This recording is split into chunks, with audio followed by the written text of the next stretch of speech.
فرزند زہرا یہ حالات برے ہیں۔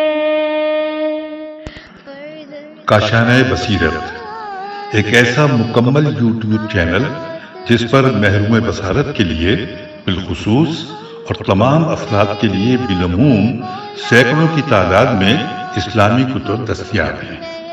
لہذا گزارش ہے کہ آپ اپنی ذمہ داری نبھاتے ہوئے کاشانہ بصیرت کو سبسکرائب کرنے کے ساتھ ساتھ بیل آئیکن کو پریس کیجیے تاکہ آپ علم کے حصول کے ساتھ ساتھ مذہب اہل بیت کی اشاعت میں بھی اہم کردار ادا کرتے رہیں۔ کاشانہ بصیرت۔ فرزند زہرا یہ حالات برے ہیں۔ بسم اللہ الرحمن الرحیم۔ السلام علیکم سامعین، کاشانہ بصیرت کا یوٹیوب چینل، اور یہاں پر ہم انتہائی مستند اور انتہائی شوق سے جس کتاب کو پڑھ رہے ہیں اس کا نام 250 سالہ انسان جلد سوم ہے، تاریخ امامت کے 4 ادوار۔ آئیے اس کتاب کو پڑھتے ہوئے یہاں پر ریڈنگ کا پارٹ نمبر 3 ہے۔ ہم کتاب کا آغاز اس ریڈنگ میں اس پارٹ کا آغاز کریں گے کتاب کے صفحہ نمبر 23 سے۔ یاد رہے کہ ہم نے صفحہ 23 پر ہی آپ سے لاسٹ نشست میں اجازت چاہی تھی۔ چلیے جہاں تک پڑھا تھا اس سے آگے چلتے ہیں۔ جو ہم نے لاسٹ پڑھا تھا آپ کو یاد ہوگا، ایک جملہ پڑھ دیتی ہوں کہ یہاں حدیث میں بھی اور درج ذیل آیت مجیدہ کہ انما ولیکم اللہ ورسولہ میں بھی حکومت کے مظہر کو لفظ ولایت سے تعبیر کیا ہے، اور اس کے حوالے سے یہ بھی بتایا تھا یہاں پر کہ مزید جاننے کے لیے رہبر معظم کی کتاب ولایت حکومت کا مطالعہ کیجیے۔ یہاں پر ہم نے آپ سے اجازت چاہی تھی۔ آئیے اس سے آگے چلتے ہیں۔ لکھا ہے کہ ولایت کا ایک عجیب معنی ہے۔ ولایت کا اصل معنی 2 چیزوں کا ایک دوسرے کے نزدیک ہونا ہے۔ فرض کیجیے کہ جب 2 رسیوں کو آپس میں مضبوطی سے بل دیتے ہیں تو پھر انہیں آسانی کے ساتھ ایک دوسرے سے الگ کرنا مشکل ہو جاتا ہے۔ اسے عربی میں لفظ ولایت کہتے ہیں۔ ولایت یعنی 2 چیزوں کا آپس میں مضبوطی کے ساتھ ارتباط، اتصال اور قریب ہونا ہے۔ لغت میں لفظ ولایت کے جتنے بھی معنی بیان کیے گئے ہیں، جیسے محبت، قیومیت اور دوسرے 7-8 معنی عربی زبان میں بیان ہوئے ہیں، ان سب معانی میں 2 چیزوں کے درمیان آپس میں قرب اور نزدیکی کا مفہوم پایا جاتا ہے۔ مثلا ولایت کے ایک معنی محبت کے ہیں، کیونکہ محب اور محبوب کے درمیان ایک قسم کا روحانی اور معنوی تعلق پایا جاتا ہے، جس کی وجہ سے ان دونوں کو ایک دوسرے سے الگ کرنا مشکل ہوتا ہے۔ اسلام حکومت کو ولایت کا نام دیتا ہے۔ یہاں پر لکھا ہے اسلام، یا اگلے پیراگراف میں ہم آ گئے کہ اسلام حکومت کو ولایت کا نام دیتا ہے، اور جو شخص حکومت کا سربراہ بنتا ہے اسے ولی اور مولا کہتا ہے، کہ جو لفظ ولایت کے ہی مشتقات ہیں۔ اس کے معنی کیا ہیں؟ اس کے معنی یہ ہیں کہ اسلام کے سیاسی نظام میں جس شخص کے ہاتھ میں اقتدار اور طاقت ہوتی ہے، اور وہ اس طاقت کے ذریعے جن پر حکومت کرتا ہے، جو لوگ اس کے اختیار میں ہوتے ہیں، ان کے درمیان ایک ناقابل جدائی ارتباط اور اتصال پایا جاتا ہے۔ ولایت کا مطلب یہی ہے، جو حکومت کی تشکیل کے حوالے سے اسلام کا سیاسی فلسفہ ہمارے سامنے بیان کرتا ہے۔ جو بھی حکومت ایسی نہیں ہوگی وہ ولایت نہیں ہے، یعنی اسلام نے جس حاکمیت کی خبر دی ہے وہ نہیں ہے۔ اگر کچھ ایسے لوگ ہوں جن کا عوام سے خوف اور ہیبت کا تعلق ہو، نہ کہ محبت اور پیوستگی کا تعلق، تو یہ بھی ولایت نہیں ہے۔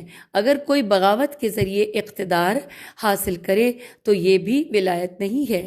اسی طرح اگر کوئی وراثت اور نسبی جانشینی بریکٹ میں اس کے بارے میں تفصیل لکھی ہے کہ سوائے ان حقیقی فضائل اور کیفیات کے کہ جو حکومت میں شرط ہے، بریکٹ کلوز، اس کے ذریعے پھر دوبارہ اس لائن کو پڑھ لیتے کہ اس طرح اگر کوئی وراثت اور نسبی جانشینی جانشینی کے ذریعے اقتدار حاصل کرے تو یہ بھی ولایت نہیں ہے، بلکہ ولایت اس وقت ثابت ہوتی ہے کہ جب والی یا ولی اور عوام کے درمیان ایک بے لوث، قریبی اور محبت آمیز رشتہ قائم ہو، جیسا کہ خود پیغمبر اکرم صلی اللہ علیہ وآلہ وسلم کے ساتھ پایا جاتا ہے، یعنی باعثت فیہم رسولم من انفسہم یا رسولم منہم۔ یہاں پہ اس کے حوالے سے حوالہ نوٹ کر لیجئے کہ بہار الانوار علامہ محمد باقر مجلسی متوفی 1110 ہجری، کتاب تاریخ امیر المومنین باب النصوص علی امیر المومنین باب 50 حدیث نمبر 29۔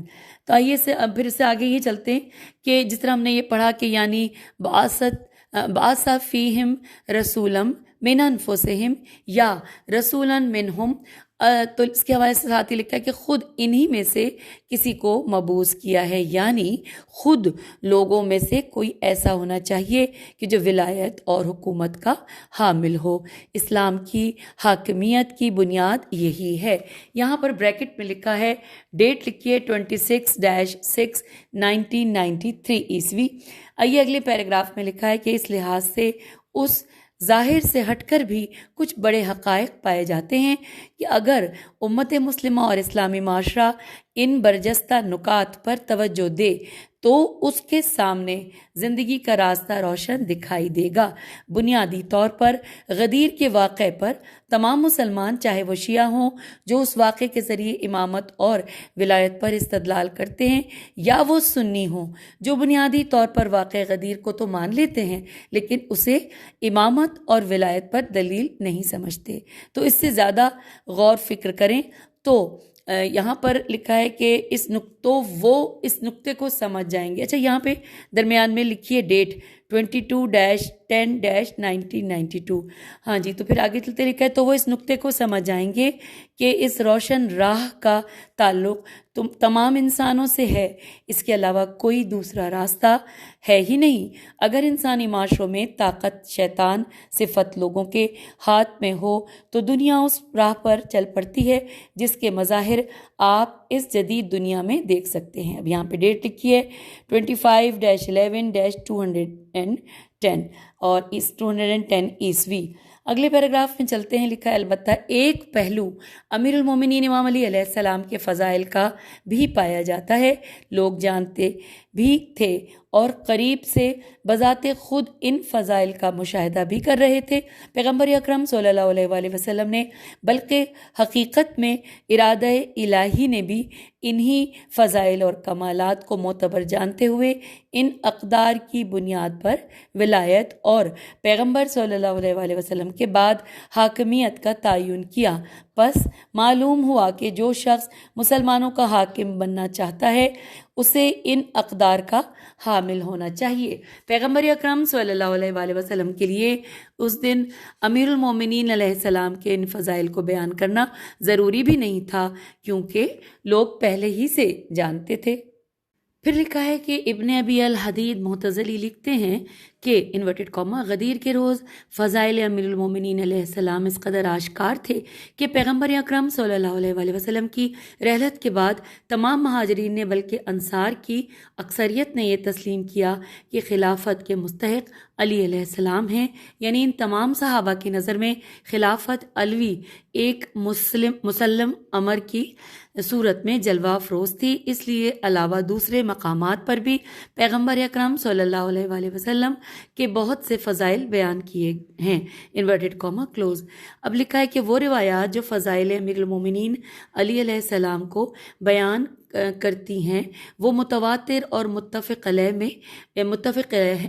ہیں، یعنی ان روایات پر فریقین میں کوئی فرقہ کسی قسم کا اعتراض بھی نہیں کر سکا، یہاں تک کہ مشہور و معروف مورخ ابن اسحاق کا بیان ہے کہ انورٹڈ کاما کے پیغمبر اکرم صلی اللہ علیہ وآلہ وسلم نے علی علیہ السلام سے خطاب کرتے ہوئے فرمایا، اے علی، اگر مجھے اس بات کا خوف نہ ہوتا کہ کہیں تمہارے پیروکار بھی عیسیٰ علیہ السلام کے پیروکاروں جیسا رویہ اختیار نہ کر لیں تو میں تمہاری ایسی فضیلت بیان کرتا کہ لوگ تمہاری خاک قدم کو آنکھوں کا سرما قرار دیتے اور اس خاک کو متبرک شمار کرتے، انورٹڈ کاما کلوز۔ شاید یہ روایت شیعی سلسلہ سند کے ذریعے بھی بیان ہوئی ہے لیکن میری نظروں سے نہیں گزری۔ اس روایت کو ابن ابی الحدید نے ابن اسحاق سے نقل کیا ہے، جس کا مطلب یہ ہے کہ جو لوگ روز غدیر علی علیہ السلام کو خلیفہ کے عنوان سے قبول کرنے کو تیار نہیں ہیں، ان کو بھی فضائل علوی علیہ السلام سے انکار نہیں ہے۔ آگے چلتے ہیں۔ علی ابن ابی طالب علیہ السلام کو ان سب نے قریب سے آزمایا تھا، کوئی ایسا شخص نہیں تھا جسے امیر المومنین امام علی علیہ السلام کے اس انتخاب پر شک ہو۔ واضح تھا کہ یہ فداکار اور مخلص شخص جو ایمان اور تقوی کے عظیم مرتبے پر فائز ہے، پیغمبر اکرم صلی اللہ علیہ وآلہ وسلم کے توسط سے بلکہ حقیقت میں اللہ تعالیٰ کی جانب سے ایسے عظیم منصب پر فائز ہونے کی بھرپور صلاحیت رکھتا ہے، کیونکہ امیر المومنین علیہ السلام کا انتخاب پیغمبر صلی اللہ علیہ وآلہ وسلم کا انتخاب نہیں تھا بلکہ اللہ تعالیٰ کا انتخاب تھا۔ یہ اللہ تعالیٰ کی شان ہے کہ اس نے آپ صلی اللہ علیہ وآلہ وسلم کو لوگوں تک اس پیغام کے پہنچانے پر مامور فرمایا۔ اگر کسی کو ایسے کسی منصب پر فائز کرنے کے لیے ان تمام عوامل کا جو کسی انسان کے کمال میں دخالت رکھتے ہیں ایک عام شخص شمار کرنا چاہے تو یقیناً ان تمام عوامل تک پہنچ نہیں سکتا، کیونکہ اس کے لیے انسانی محاسبے سے بالا تر ایک الہی محاسبے کی ضرورت ہے۔ ایک ایسے محاسبے کے بعد ہی حضور اکرم صلی اللہ علیہ وآلہ وسلم نے امیر المومنین علیہ السلام کو اس منصب کا اہل پایا۔ اسلام میں تا قیام قیامت حکومت کا سلسلہ چلنا تھا اور مختلف صلاحیتوں کے حامل انواع و اقسام کے لوگوں نے حکمراں بننا تھا۔ اس بات کی پیشن گوئی صدر اسلام ہی میں کی گئی تھی کہ اس سرچشمے کو ایک ایسے شخص کے حوالے کیا جائے تاکہ پوری تاریخ میں اسی سرچشمے سے سیراب ہوا جائے یعنی کہ اس شخص کو امیر المومنین علیہ السلام جیسا غیر معمولی انسان ہونا چاہیے کہ جس کے حوالے سے سرچشمہ کیا ہے۔ لہٰذا ہمارے سارے ائمہ معصومین علیہ السلام خود بھی اس منصب کے حامل ہونے کے باوجود اگرچہ انہیں اس بات کا موقع نہیں دیا گیا، امیر المومنین امام علیہ السلام کو وہ عظمت کی نگاہ سے دیکھتے تھے، یہاں تک کہ امام حسن علیہ السلام اور امام حسین علیہ السلام کی اتنی عظمت اور بزرگی کے باوجود پیغمبر اکرم صلی اللہ علیہ وآلہ وسلم فرماتے ہیں وَآبُوهُمَا افضل منہما، یعنی حسنین علیہ السلام کا بابا ان سے افضل ہے۔ یہاں پر حوالہ نوٹ کیجئے، بہار الانوار، علامہ محمد باقر مجلسی، متوفی 1110 ہجری، کتاب تاریخ امیر المومنین، باب النصوص علی امیر المومنین، باب 50، حدیث نمبر 29۔ پھر آگے چلتے لکھا ہے کہ سارے ائمہ امیر المومنین علیہ السلام کو آسمان امامت کا آفتاب سمجھتے تھے، جبکہ باقی اماموں کی مثال آسمان کے ستاروں کی سی ہے۔ یہاں پہ بریکٹ میں لکھا ہے 19-12-2007 عیسوی۔ اور اب یہاں پر ہم جو پڑھ رہے تھے یعنی کہ مقدمہ ہی ہم پڑھ رہے ہیں ابھی بھی اور آگے بھی پڑھیں گے، لیکن جو یہاں پر جو غدیر کے حوالے سے ہم مقدمے کا جو موضوع تھا وہ تھا غدیر رسالت کا تسلسل، اور اب ہم مقدمے ہی میں اگلی ہیڈنگ پڑھنے جا رہے ہیں، رسالت کی میراث، اور بریکٹ میں لکھا ہے کتاب اللہ و اطرتی۔ آئیے جانتے ہیں لکھا ہے کہ پیغمبر اکرم صلی اللہ علیہ وآلہ وسلم کی زندگی کے آخری ایام میں اصحاب کرام رضی اللہ مسجد نبوی میں بیٹھے دیکھ رہے تھے کہ حضور اکرم صلی اللہ علیہ وآلہ وسلم بیماری کی شدت کے باوجود مسجد تشریف لا رہے ہیں۔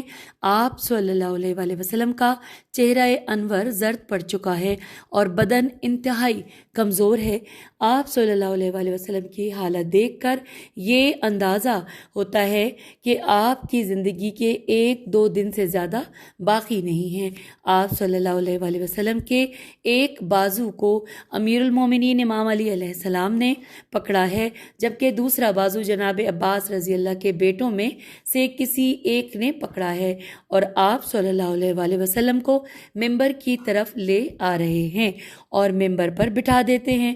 ممبر پر تشریف فرما ہونے کے بعد آپ صلی اللہ علیہ وآلہ وسلم نے ایک ایسے دل سوز رہبر کی طرح کہ جو لوگوں سے بے پناہ محبت کرتا ہو، لوگوں سے خطاب کیا اور تمہیدی گفتگو کے بعد انورٹڈ کاما میں لکھا ہے کہ ایک تمہیدی گفتگو کے بعد فرمایا کہ انورٹڈ کاما میں ان قریب اس دنیا سے جانے والا ہوں اور اپنی زندگی کے آخری ایام گزار رہا ہوں، لیکن جس طرح میری زندگی آپ لوگوں کے لیے باعث خیر تھی، اسی طرح اس دنیا سے جانے کے بعد بھی اس خیر کے سلسلے کو جاری رکھنا چاہتا ہوں اور تمہارے درمیان 2 انتہائی قیمتی چیزیں چھوڑے جا رہا ہوں، انورٹڈ کاما کلوز۔ یہاں پر مزید اس حوالے سے ایکسپلین کیا گیا ہے حاشیے میں کہ ابن ابی الحدید متوفی 656 ہجری نے اپنی کتاب شرح نہج البلاغہ کے خطبہ 154 کی شرح کے ذیل میں امیر المومنین امام علی علیہ السلام کی فضیلت میں وارد احادیث کے عنوان سے ایک تفصیلی بحث کرتے ہوئے بھی ابن اسحاق کی روایت کی طرف بھی اشارہ کیا ہے، اور وہ روایت ہے لولا ان تقولا طوائف من امتی فی یہ کا ما قالت نصارا فی ابن مریم لقلت فی کل یوم مقالا لا تمر بأحد من الناس الا اخذوا ترابا من تحت قدمی کا للبرکتی۔ یہاں پر یہ انورٹڈ کاما کلوز پہ لکھا ہے کہ آپ صلی اللہ علیہ وآلہ وسلم کی زبان مبارک سے حدیث ثقلین جاری ہوئی اور تاریخ کے صفحات میں محفوظ ہو گئی۔ انورٹڈ کاما انی تارکن فیکم الثقلین کتاب اللہ و اطرتی۔ اس کا یہاں پر اس حوالے سے لکھا ہے کہ حدیث ثقلین کا شمار احادیث متواترہ میں ہوتا ہے اور یہ حدیث اہل سنت اور اہل تشیع دونوں فرقوں کے ہاں قابل قبول ہے۔ سید ہاشم بہرانی رحم اللہ نے اپنی کتاب غایت المرام فی حجت الخصام فی تعین الامام من طرق الخاص والعام میں اس حدیث کو اہل سنت کے 39 اور اہل تشیع کے 82 طریق سے روایت نقل کیا ہے۔ لکھا ہے کہ اس میں ترجمہ کہ میں تمہارے درمیان 2 قیمتی چیزیں چھوڑے جا رہا ہوں، ان میں سے ایک اللہ کی کتاب یعنی قرآن مجید ہے اور دوسری چیز میری اطرت یعنی میرا خاندان ہے اور میرے جانشین ہیں جو قرآن کے مفسر، قرآن کے عالم اور قرآن کی راہ میں قربانی دینے والے ہیں۔ یہ وہ لوگ ہیں کہ جو نزول قرآن کے آغاز ہی سے قرآن کے قدم بقدم اسلامی معاشرے کی تشکیل میں مصروف عمل ہیں۔ اطرت سے مراد پیغمبر اکرم صلی اللہ علیہ وآلہ وسلم کے خاندان کے تمام افراد نہیں ہیں، بلکہ اس سے مراد امیر المومنین علیہ السلام ہیں۔ ہم یہاں نہ تو کوئی فرقہ وارانہ باتیں بیان کرنے جا رہے ہیں اور نہ ہی زید و عمرو کی باتیں کرتے ہیں، بلکہ یہ باتیں ہمیں انتہائی قوی اور ناقابل انکار دلائل بتاتے ہیں۔ بریکٹ میں لکھا ہے 9-10-1974 عیسوی۔ پھر چلتے ہیں، لکھا ہے امیر المومنین امام علی علیہ السلام کے بعد دوسرے 11 ائمہ ہیں، یہ بات شیعہ سنی دونوں کے طرق احادیث سے ثابت ہے کہ پیغمبر اکرم صلی اللہ علیہ وآلہ وسلم سے روایت ہے کہ آپ صلی اللہ علیہ وآلہ وسلم نے بذات خود معین فرمایا ہے کہ میرے بعد 12 امام ہوں گے، الائمۃ من ولدی اسنا عشرہ۔ اور اس کے بعد ہے کہ شیخ کلینی نے اپنی کتاب اصول کافی میں التاریخ کتاب الحجت کے ابواب میں اس کے ذیل میں جس ایک عنوان سے ایک باب کو موضوع سے مربوط روایت کے لیے مختصر کیا، وہ عنوان یہ ہے کہ ما جاء فی الاسنا عشرہ ون نسی علیہم، یہ عنوان ہے جس کو مختص کیا۔ اور اسی طرح کتاب میزان الحکمت کے مطابق اہل سنت کے کتابوں میں اس موضوع سے متعلق روایات دیکھنے کے لیے صحیح مسلم کی جلد نمبر 3 کتاب الامارہ کی طرف رجوع کیا جا سکتا ہے۔ اور پھر اس کے بعد لکھا ہے کہ امام علیہ السلام کے معنی جیسا کہ عرض کیا ہے، یعنی مکتب کے شارح شین الف ر مفسر اور اسلامی معاشرے کو آگے بڑھانے کے سلسلے میں پیغمبر صلی اللہ علیہ وآلہ وسلم کے عمل کو تسلسل دینے والا، یعنی پیغمبر کے سیاسی امور کو آگے بڑھانے والا۔ ایک اور تعبیر کے مطابق امام کے 2 پر ہوتے ہیں، ایک پر فکری ہوتا ہے اور ایک سیاسی۔ امام علیہ السلام اپنے ایک ہاتھ سے مکتب کی تشریح اور تفسیر بیان کرتا ہے اور دوسرے ہاتھ سے اسلامی معاشرے کے امور سنبھالتا ہے اور انہیں اپنے مقصد کی طرف آگے لے جاتا ہے۔ پیغمبر اکرم صلی اللہ علیہ وآلہ وسلم نے فرمایا ہے کہ اماموں کو یہ دونوں ذمہ داریاں سونپی گئی ہیں۔ بعض روایات میں اہل تشیع کی بہت ساری احادیث میں ان 12 اماموں کے ناموں، نشان اور بہت ساری خصوصیات معین کی گئی ہیں۔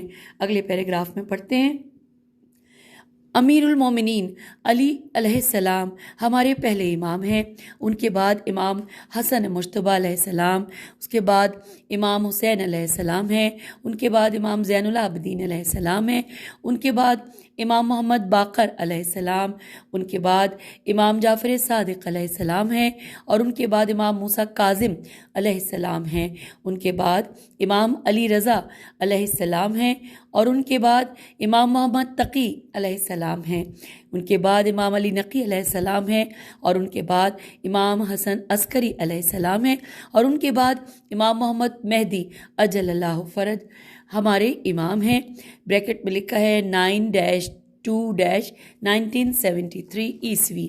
اب ہم کتاب کے صفحہ 29 پہ آئے ہیں۔ پھر لکھا ہے کہ مسئلہ یہ ہے کہ ہم مسلمان بالخصوص شیعہ جو اس حدیث کو ابتدا ہی سے صحیح مانتے آئے ہیں، اس کے مطابق ہمارے پاس پیغمبر اکرم صلی اللہ علیہ وآلہ وسلم کی دی ہوئی 2 قیمتی چیزیں موجود ہیں۔ ابتدا میں تھوڑی سی وضاحت کرنا چاہتا ہوں کہ ان 2 قیمتی تحفوں کی کیا ضرورت تھی۔ قرآن ہمارا قانون ہے، قانون سے مراد ملکی آئین نہیں ہے، بلکہ یہ تو ملکی آئین سے بالا تر ہے۔ قرآن ہماری نظریاتی کتاب ہے، جہاں دینی اسلام کی وضاحت کی کتاب ہے۔ قرآن دینی منطق کے مطابق تاریخ کی توجیہ، تفسیر اور وضاحت کی کتاب ہے۔ قرآن جہاں قانون کی کتاب ہے، وہاں وعظ و نصیحت کی کتاب بھی ہے۔ لہٰذا اگر اس کا نام قانون کی کتاب رکھیں تو اس کا مطلب یہ ہے کہ ہم نے اسے محدود کر دیا۔ اسی طرح اگر ہم کہیں کہ یہ ایک نظریاتی کتاب ہے تو بھی اسے محدود کر دینا ہے، بلکہ قرآن میں سب کچھ ہے۔ قرآن کتاب ہدایت ہے، انسان کے لیے بیش بہا آیات الہی کا مجموعہ ہے، حکمت کی کتاب ہے، اخلاق کی کتاب ہے، کتاب زندگی ہے، سیاست کی کتاب ہے، انسانی تکامل کی کتاب ہے۔ بریکٹ میں لکھا ہے 1-4-1984 عیسوی۔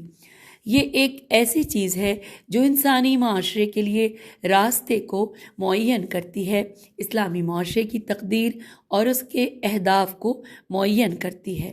یہ مسلمانوں کو سمجھاتی ہے کہ وہ جد و جہد کریں تو کہاں سے کہاں پہنچ سکتے ہیں، وہ انسانوں کو سمجھاتی ہے کہ انہیں یہ جد و جہد کہاں پر کرنی چاہیے۔ قرآن بشری قوانین کے بنیادی اصولوں کو معین کرتا ہے۔ ہمیں انفرادی اور اجتماعی اخلاق بھی قرآن ہی سکھاتا ہے۔ لوگوں کے ہاتھوں تحریف سے پاک و صاف اور صحیح تاریخ بھی قرآن ہی ہمیں بتاتا ہے۔ جو لوگ جدید تہذیبوں سے آشنائی رکھتے ہیں وہ قرآن مجید کو ایک منشور کے طور پر سمجھ سکتے ہیں۔ قرآن یہ بتلاتا ہے کہ اے انسانوں، جو ابھی تک اسلامی معاشرے میں داخل نہیں ہوئے ہو، اگر چاہتے ہو کہ اسلامی معاشرہ تشکیل پائے تو تمہیں کس راستے پر چلنا چاہیے؟ اے انسانوں، جو اسلامی معاشرے میں زندگی گزار رہے ہو، جو اسلامی نظام کے زیر سایہ زندگی گزار رہے ہو، اس کی کیسے حفاظت کرنی ہے؟ ایک معاشرے میں بسنے والے افراد کے ایک دوسرے پر کیا حقوق ہیں؟ اسلامی معاشرے کی حاکمیت کس کے ہاتھ میں ہونی چاہیے؟ حاکم کی رعایا پر کیا حقوق ہیں؟ حاکم کے رعایا پر کیا حقوق ہیں اور اس کے برعکس رعایا کے حاکم پر کیا حقوق ہیں؟ ان تمام سوالات کے جوابات ہمیں قرآن دے دیتا ہے۔ اسی طرح کام اور کاریگر کا نظام کیا ہونا چاہیے؟ تاریخی مراحل میں رد و بدل کرنے والے عوامل کون سے ہیں؟ یہ بھی ہمیں قرآن ہی بتلاتا ہے۔ یہ سب باتیں قرآن میں پائی جاتی ہیں، بلکہ یوں کہا جائے تو بہتر ہے کہ یہ ایک جامع اور مکمل کتاب ہے۔ اس میں دنیاوی زندگی کے رہنما اصول بھی پائے جاتے ہیں اور اخروی زندگی کو بھی سعادت اور خوشبختی سے ہمکنار کرنے کے اصول بھی اس میں پائے جاتے ہیں۔ اس کا نام قرآن ہے۔ قرآن لوگوں کے درمیان آ کر دیکھتا ہے کہ ہمارا معاشرہ اسلامی ہے کہ نہیں۔ قرآن جب معاشرے کو دیکھتا ہے کہ معاشرہ اسلامی ہے یا نہیں، اگر معاشرہ اسلامی ہے تو اسے قرآنی اصولوں کے مطابق چلایا جائے۔ اسلامی تعلیمات کو معاشرے میں نافذ ہونا چاہیے، لیکن سوال یہ پیدا ہوتا ہے کہ اب یہ کام کون کرے گا؟ اس قانون کو معاشرے پر کون نافذ کرے گا؟ کون قرآن کے ساتھ کھڑے ہو کر کہے گا کہ قرآن پر عمل ہونا چاہیے اور اجتماعی امور قرآن کے مطابق چلانا چاہیے؟ تو اس کا جواب ہے امام اطرتی۔ یہاں پہ اطرتی کا ورڈ انورٹڈ کاما میں ہے۔ امام اطرتی کے پس اسلامی معاشرہ ہونے کی صورت میں قرآن کے ساتھ امام بھی ہوگا تاکہ قرآنی قوانین کو نافذ کر سکے۔ انسانوں کا رہبر اور قرآن کو نافذ کرنے والے کی حیثیت سے قرآن کے ساتھ امام کا ہونا ضروری ہے۔ اگر معاشرہ اسلامی نہ ہو اور لوگ ایک جاہل معاشرے میں زندگی گزار رہے ہوں، جیسے کہ متوکل کے زمانے کا معاشرہ یا منصور کے زمانے کا معاشرہ، تو یہاں امام کی کیا ذمہ داری ہے؟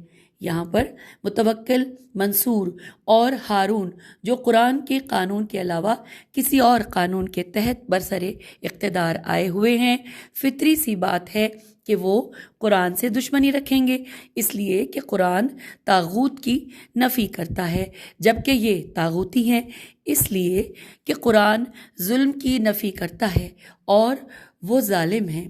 قرآن طبقاتی اختلافات کا مخالف ہے، جبکہ وہ طبقاتی اختلافات کو ہوا دینے والے ہیں۔ لہٰذا فطری بات ہے کہ اگر منصور، متوکل، ہارون، معاویہ و یزید جیسے لوگ کسی معاشرے کے حاکم بن جائیں تو وہ قرآن سے دشمنی ہی رکھیں گے۔ اب وہ قرآن سے دشمنی کیسے برتیں گے؟ کیا وہ یہ کہہ سکتے ہیں کہ قرآن مت پڑھو؟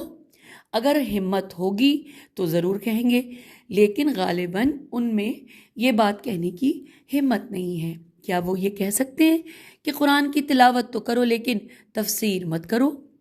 وہ یہ بات کبھی نہیں کہہ سکتے اور کبھی کہہ ہی نہیں سکتے۔ اگر وہ تفسیر سے روک نہ سکیں تو کچھ اور کریں گے، یا تو وہ لوگوں کو ہر کسی سے تفسیر سننے سے منع کریں گے، یا کہیں گے کہ میں 1 2 3 5 10 افراد معین کرتا ہوں، صرف انہی سے تفسیر پڑھ سکتے ہو، اور وہ افراد لوگوں سے پیسے لے کر ان کی خواہش کے مطابق قرآن کی تفسیر بیان کرتے ہوں۔ اس صورت میں ان کے سر سے قرآن کا خطرہ تو ٹل جائے گا۔ جیسا کہ امیر شام نے بذات خود واضح طور پر ابن عباس رضی اللہ سے کہا کہ آپ قرآن کی تفسیر بیان نہ کریں، اور جب ابن عباس رضی اللہ نے کہا کہ ایسا ممکن نہیں ہے تو امیر شام نے کہا بس تو پھر ویسی تفسیر بیان مت کرنا جس طرح علی تفسیر کرتا ہے۔ مطلب یہ ہے کہ اس طرح تفسیر بیان نہ کی جائے کہ جس سے ہماری نفی ہوتی ہو، بلکہ اس طرح تفسیر بیان کی جائے کہ نہ صرف یہ کہ لوگ ہم سے متنفر نہ ہو جائیں بلکہ خوشی کے ساتھ اور ثواب کی نیت سے ہمیں قبول کریں۔ یہ ایک طریقہ کار تھا جسے معاویہ نے اپنے قرآن نامی دشمن کے خلاف اپنایا تھا۔ ایک اور طریقہ یہ ہے کہ فہم قرآن کو لوگوں کی پہنچ سے دور رکھا جائے، یعنی لوگوں کو یہ باور کرایا جائے کہ تم قرآن کو سمجھ ہی نہیں سکتے ہو۔ ایک اور طریقہ یہ ہے کہ قرآن مجید سے بنیادی اور ضرورت کے مسائل کی جگہ غیر ضروری اور بے مقصد مسائل میں لوگوں کو الجھایا جائے۔ مثلاً یہ کہ لوگوں کو اس بات کے پیچھے لگایا جائے کہ آیا قرآن مخلوق ہے؟ یہاں پر سوالیہ نشان ہے، یعنی کیا ایسا ہے کہ کسی وقت قرآن نہ ہو اور بعد میں خلق ہوا ہو؟ یہاں پر بھی سوالیہ نشان ہے۔ یا یہ کہ قرآن کلام خدا ہے اور خود خدا کی طرح یہ بھی قدیم ہے؟ یہاں پر بھی سوالیہ نشان ہے۔ ایک گروہ کو اس بات پر ابھارتے ہیں کہ وہ یہ دعویٰ کریں کہ پہلے قرآن نہیں تھا، بعد میں خلق ہوا ہے، اور دوسرے گروہ سے کہتے ہیں کہ دیکھو تو صحیح یہ کافر، بے دین اور بے عقیدہ لوگ قرآن کے بارے میں کیا کہہ رہے ہیں۔ آپ لوگوں کو ان کے مقابلے میں قرآن کا دفاع کرنا چاہیے۔ یہ کہنا کہ قرآن کسی وقت نہیں تھا، بعد میں خلق ہوا ہے، یہ قرآن کی شان میں جسارت ہے، بلکہ یہ کہو کہ قرآن شروع سے ہے۔ پھر اس پہلے والے گروہ کے پاس جاتے ہیں اور ان سے کہتے ہیں کہ دیکھو کہ یہ لوگ کس طرح توحید کے خلاف باتیں کرتے ہیں اور کہتے ہیں کہ خدا کی طرح قرآن بھی پہلے سے ہے۔ پس اگر ایسا ہے تو دو خدا ہوئے، کیونکہ اس طرح تو قرآن بھی خدا کا شریک ہوگا۔ اس طرح ان دونوں گروہوں کو آپس میں الجھا کر رکھتے ہیں۔ اب دیکھیں کہ لڑائی کس بات پر ہے۔ یہاں پر سوالیہ نشان ہے، قرآن پر، اور وہ بھی اتنی آسانی کے ساتھ۔ وہ لوگ جو اس بحث میں دونوں طرف سے دفاع کرتے ہیں، وہ کس کا دفاع کرتے ہیں آخر؟ قرآن، دین اور مذہبی شاعر کا۔ اب بتائیں کہ اس چیز سے معاویہ کا کیا نقصان ہوتا ہے؟ آپ کہیں گے کہ اس بحث سے اگر معاویہ کو نقصان نہیں پہنچتا ہے تو کیا کوئی فائدہ پہنچ رہا ہے؟ آپ خود فیصلہ کیجئے کہ معاویہ کے لیے اس سے اچھی بات اور کیا ہو سکتی ہے کہ لوگ قرآن مجید سے، اب یہاں پر عربی کا سورہ انفال کی آیت نمبر 60 لکھا ہے، یہاں پہ بسم اللہ الرحمن الرحیم وَأَعِدُّوا لَهُم مَّا اسْتَطَعْتُم من قوة ومن رباط الخيل ترهبون به عدو الله وعدوكم وآخرين من دونهم لا تعلمونهم الله يعلمهم وما ينفقوا من شيء في سبيل الله يوفى إليكم وَأَنْتُمْ لَا تُظْلِمُونَ۔ سامعین، یہاں پر اس کا ترجمہ لکھا نہیں ہے، لیکن ہم قرآن مجید سے پڑھ لیتے ہیں، یہ اس لیے میں ایسے موقع پہ قرآن مجید ساتھ رکھتی ہوں۔ ترجمہ اس کا یہ ہے کہ اور تم ان کے مقابلے کے لیے جس قدر قوت بہم پہنچا سکتے ہو اور جس قدر گھوڑے باندھ سکو مہیا کیے رہو۔ اس کے ذریعے سے تم اللہ تعالیٰ کے دشمن اور اپنے دشمن پر اور ان کے علاوہ دوسروں کو بھی ڈراتے رہو گے۔ تم ان کو نہیں جانتے، اللہ تعالیٰ ان کو جانتا ہے، اور جو کچھ تم اللہ تعالیٰ کی راہ میں خرچ کرو گے وہ تمہیں پورا پورا دیا جائے گا اور تم پر ظلم نہیں کیا جائے گا۔ یہاں پر یہ آیت نمبر 60 کا ہم نے ترجمہ پڑھا سورہ انفال کی۔ تو پھر لکھا ہے کہ ان جیسی، یعنی جو سورہ ابھی ہم نے انفال کی آیت پڑھی، کہ جیسی بنیادی باتوں کو استنباط کرنے کی بجائے ان باتوں میں الجھے رہے، کیونکہ اگر لوگ اس آیت کے معنی و مفہوم کی طرف متوجہ ہو جائیں اور اسے سمجھ لیں تو یہ چیز معاویہ کے لیے نقصان کا باعث ہے۔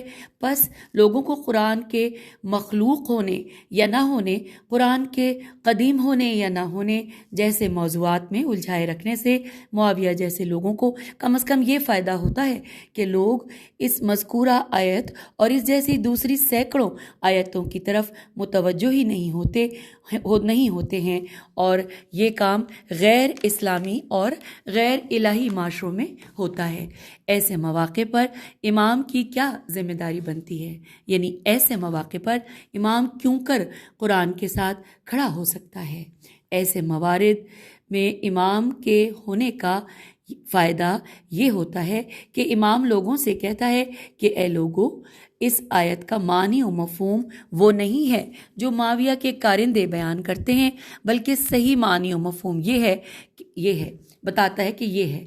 اے لوگو، قرآن سے متعلق معاویہ نے لوگوں کو جس بحث میں الجھا رکھا ہے اس کا تعلق علوم قرآنی سے نہیں، بلکہ یہ ایک شیطانی بحث ہے۔ اے لوگو، قرآن مجید کی قابل فہم آیتوں میں سے آیت وَأَعِدُّ ہے، دوسری آیا اللہ نور السماوات والارض ہے، اور یہاں پہ جو پہلی ہے یہ تو ہم نے پڑھی، اس کے بعد اللہ نور السماوات والارض، یہ سورہ نور کی آیت نمبر 35۔ پھر دوسری اگلی آیت لکھی ہے کہ اللہ ولی الذین آمنوا، یہ سورہ بقرہ کی آیت نمبر 257 ہے۔ پھر لکھا ساتھ ہی اور دوسری بے شمار آیتیں ہیں جنہیں سمجھنا ہی قرآن کو سمجھنا ہے۔ غرض یہ کہ امام غیر توحیدی معاشرے میں، غیر اسلامی نظام میں قرآن کے ساتھ کھڑا ہوتا ہے اور تحریف قرآن کی راہ میں رکاوٹ بن جاتا ہے، قرآن کی معنوی تحریف سے روکتا ہے، قرآن سے کھیلنے کی راہ میں رکاوٹ بنتا ہے اور قرآن کا دفاع کرتا ہے۔ اب یہاں پہ لکھا ہے بریکٹ میں کہ کتاب اللہ و اطرتی، رسول اکرم صلی اللہ علیہ وآلہ وسلم نے ان دونوں امانتوں کو ایک دوسرے کے ساتھ رکھا ہے، جیسا کہ آپ صلی اللہ علیہ وآلہ وسلم نے فرمایا کہا تینی، اور یہاں پہ یہ جو چیز ہے اس کے بارے میں حاشیے میں تفصیل لکھا ہے کہ اس حدیث ثقلین میں اس حدیث کی مزید وضاحت کی اس طرح کی گئی ہے کہ ان دونوں انگلیوں کی طرح ہے، کہ یہ ان دونوں انگلیوں کی طرح ہے۔ حضور نے اپنے دونوں ہاتھوں کی شہادت کی انگلیوں کو ملاتے ہوئے کہ یہ نہ کہ ان انگلیوں کی طرح کہ، اور یہ کہتے ہوئے انہوں نے اپنے ایک ہاتھ کی شہادت کی انگلی اور اس کے ساتھ والی انگلی یعنی انگشت وسطیٰ کو ملایا، کہ جس میں ایک دوسری سے بڑی اور قدرے آگے ہوتی ہے۔